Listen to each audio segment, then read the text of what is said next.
The fortified coastal town of Kotor, Montenegro is guaranteed to leave quite an impression, whether you're making a quick pit stop during a Balkans road trip, visiting for the day as part of a cruise just like us, or are lucky enough to have a few days to properly explore.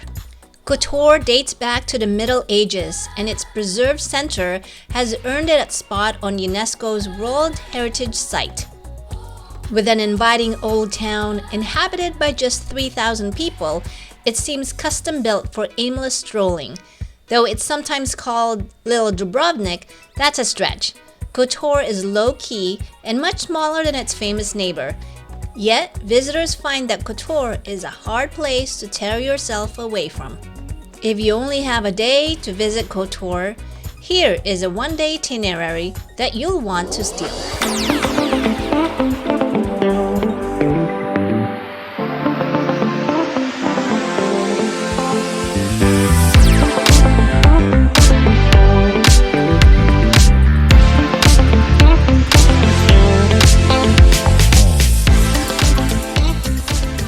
It was a rainy day when we got to Montenegro, but that didn't deter us from exploring the town. Here we are, the city wall of the old town. The rain is coming down now, man. It's coming down now. Inside the old town, inside the city wall. It's a little rainy today. We just went through that portal. And here, later we're gonna go up to the top, up there. Kotor's old medieval town is picture perfect. It's one of the best preserved medieval towns in the entire region. I love being amongst it all and wandering around the narrow cobbled streets and squares. Even though the area is small, its zigzag structure makes it feel much larger. Kotor houses a cluster of orange terracotta buildings nestled at the bottom of a lush green hill, framed by dramatic cliffsides and a gorgeous bay.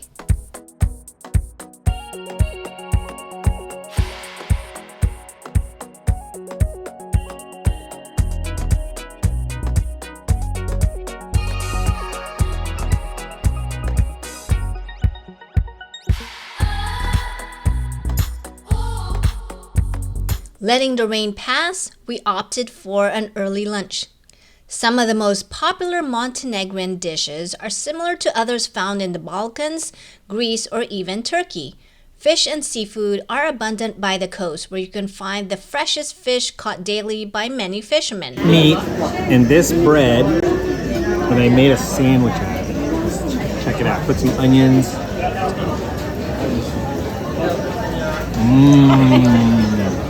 Here's my food. Yum! Let's go. Having frutti di mare.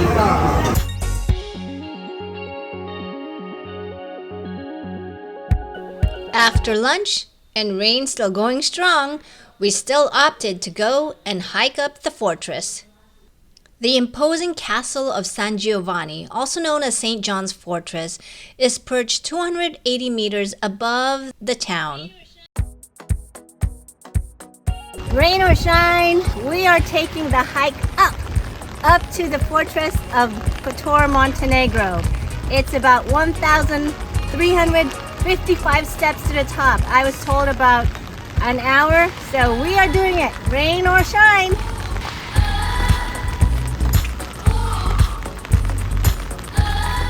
It's only 1,400 steps to the top. Easy, right?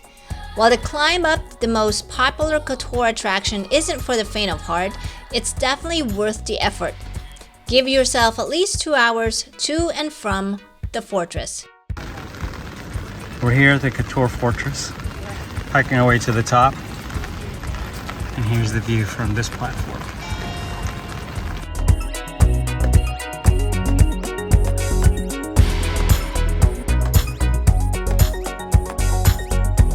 All right, hiking up here, Kotor Fortress.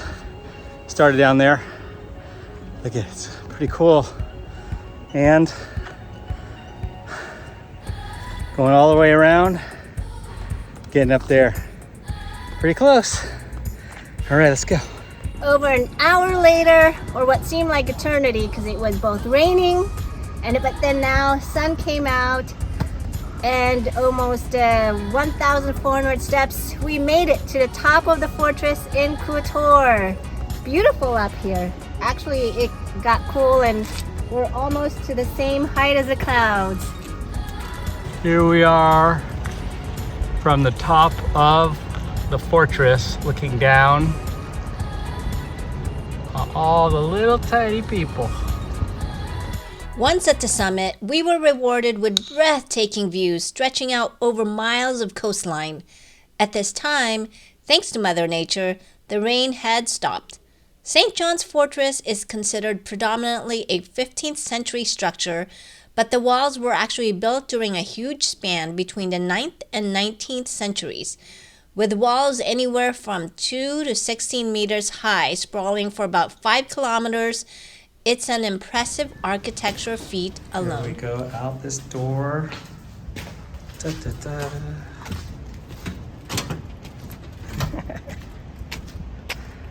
Freedom! One thing you're sure to notice early on is Kotor's fascination with cats. At first glance, it might seem like there are hundreds of strays, but take a closer look and you'll realize that they are actually well cared for and fed both by locals and tourists. There are even shops and museums dedicated for cats.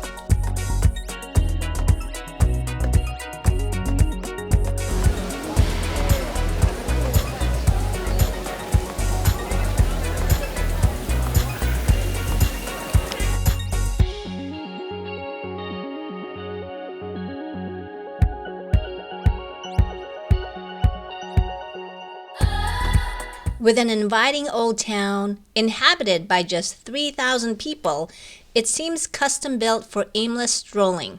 So away we strolled. Thank goodness the rain had stopped, allowing us to properly meander through cute cobblestoned alleys.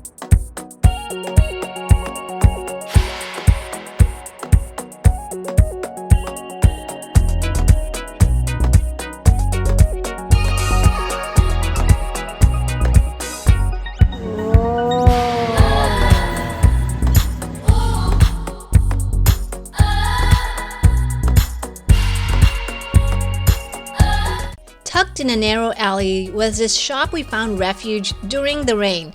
How serendipitous it was, because we fell in love with the artwork and bought beautiful hand-painted plate, oil dispenser, and bowl. The owner wrapped our treasures so they were well protected and shipped them to us to the United States. And time permitting, walked the walls of the town.